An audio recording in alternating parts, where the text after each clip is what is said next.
हनुमानगढ़ में आवास finance company के लोन वसूली के नियम कायदों के खिलाफ आसपास के ग्रामीण क्षेत्र के पीड़ित लोगों ने मोर्चा खड़ा कर दिया है। उन्होंने भारत की कम्युनिस्ट पार्टी मार्क्सवादी के बैनर तले आवास फाइनेंस कंपनी के कार्यालय के सामने धरना दिया है। माकपा नेताओं ने फाइनेंस कंपनियों पर गुंडागर्दी करने का आरोप लगाते हुए प्रशासन से इस पर लगाम कसने की मांग की है। उन्होंने मांग की कि कंपनी अपने नियम कायदों को सही करे और रिजर्व बैंक की गाइडलाइन को लागू किया जाए। साथ ही चेतावनी दी कि अगर फाइनेंस कंपनी के कर्मी भविष्य में मकान जब्त करने गांव में पहुंचे तो सहन नहीं होगा। आज वे समझाने आए हैं, अगर नहीं समझे तो आंदोलनात्मक कदम उठाया जाएगा। माकपा नेता रघुवीर वर्मा ने बताया कि पूर्व में जिला कलेक्टर को लिखित में ज्ञापन सौंपकर मांग की गई थी कि फाइनेंस कंपनियों के प्रतिनिधियों को बुलाकर यह जांच की जाए कि किस आधार पर ऋण पर ब्याज वसूला जा रहा है। इस पर माकपा नेता रघुवीर वर्मा ने और क्या कहा, सुनिए। आवास फाइनेंस नाम के एक प्राइवेट दुकान है जो लोगों को गुमराह करके जो भी नियम कानून है उनको तकाजे पर रखकर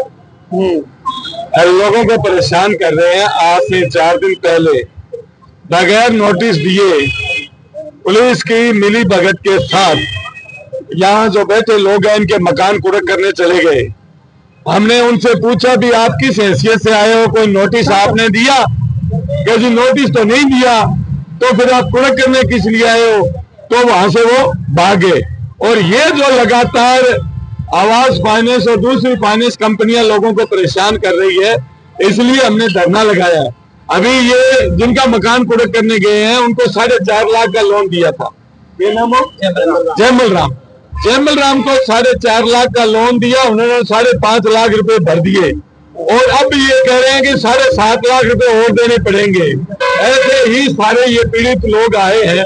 तो हम यहाँ कहने के लिए आए हैं कि आप अपना कानून कायदा सही करें, अपने नियम है उनको सही करें, जो रिजर्व बैंक की गाइडलाइन है उसको लागू करें। जो 4.5 ले रहे हैं वो 5.25 भर लिया और अब हम कह रहे हैं कितने और देने पड़ेंगे? 7 लाख। ये वाजिब नहीं है, इसलिए मजबूर होकर इस इलाके के लोगों को इनके खिलाफ लड़ रहे हैं और आज इसी के लिए यहाँ धरना दिया है। ये धरना इस बात की चेतावनी है कि अगर वो गांव में जाएंगे फाइनेंस कंपनियां पूरा करने के लिए तो हम सहन नहीं करेंगे। आज तो सिर्फ समझाने के लिए आए हैं, अगर समझ जाएंगे तो ठीक है। आप देखो यहाँ जितनी भी फाइनेंस कंपनियां एक जगह बैठी है, नहीं लुटेरों की दुकान एक जगह है और सभी लोग जो कहते हैं कि जी हम 6%, 8%, 7% ब्याज लेंगे, अगर आज ब्याज जोड़ा जाए तो 16% ब्याज उनका बन रहा है और अगर उनकी प्लेंटियां जोड़ी जाए तो उसका कोई हिसाब नहीं है। एक माता आई है साहब, उसके भाई बच्चे ने लोन लिया, उस बच्चे की डेथ हो गई। अगर डेथ होने के बाद में उसका बीमा था तो बीमा कहाँ गया, उसको मिला क्यों नहीं? अब उसका मकान कुड़क करने के लिए कल फिर आ गए। तो ये तमाम लोग पीड़ित लोग यहाँ आए हैं और हम ये समझाने के लिए आए यहाँ के अधिकारियों को कि ये समझ जाए, नहीं तो ये ठीक नहीं रहेगा। ये अब जो गुंडागर्दी इनकी चल रही है इसके खिलाफ हमने तय किया है कि 3 मार्च को जिला कलेक्टर कार्यालय का घेराव करेंगे। हमने पहले भी कलेक्टर साहब को लिखित में दिया था कि इन फाइनेंस कंपनियों को बुलाया जाए, इनका रिकॉर्ड जांच किया जाए, ये किस हैसियत से कितना ये ले रहे हैं। ये लोन की प्रकाष्ठा से ऊपर है और यहाँ जो ये दुकानदारी है ये नहीं चलने देंगे। जो रिजर्व बैंक के कानून गाइडलाइन है उसी के अनुसार से ही जो SBI बैंक है, केंद्रीय जो बैंक है, उनकी जो गाइडलाइन है वो भी इन निजी कंपनियों पर लागू होनी चाहिए। आवास फाइनेंस कंपनी की ओर से जयमल राम नामक व्यक्ति को 4.5 लाख रुपए का लोन दिया गया था, जिसके बदले में जयमल राम ने 5.5 लाख रुपए भर दिए हैं। लेकिन अब कंपनी प्रतिनिधियों की ओर से 7.5 लाख रुपयों की और मांग की जा रही है। इस पर पीड़ित जयमाल ने क्या कहा, सुनिए।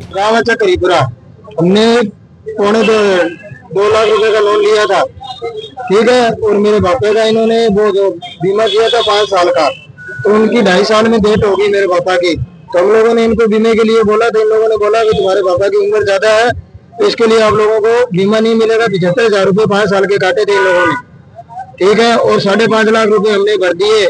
उसके अलावा मेरे पापा को ये दबाव देते रहे, भाई आप भरो, किस्त भरो, ऐसे करो, नहीं तो हम ऐसे उठा लेंगे, आपकी दीदी को उठा लेंगे, ये धमकियां देते रहे। तो मेरे पापा को हार्ट अटैक हो गया, जो इनके किस्त लेने के लिए उनके 1 घंटे बाद हार्ट अटैक हो गया। तो हम लोग इधर हमारे गांव वाले साथ में मिलके आए, हमारे साथ बोले भी ये आप क्या कर रहे हो? तो हम लोग पापा के बोले तो ये बोले आपके पापा को अंतिम संस्कार कर दो, जो आपका बनेगा वो हम लोग दे देंगे। उसके बाद कर दिया तो उन्होंने कुछ नहीं सुना। फिर आते हम लोगों को गाली वगैरह निकाल देते हैं। 5 लाख अब ये 5 लाख और मांग रहे हैं। हाँ, भरपूर करने की धमकी देते हैं। ये मेरे पास अमर जी रहे।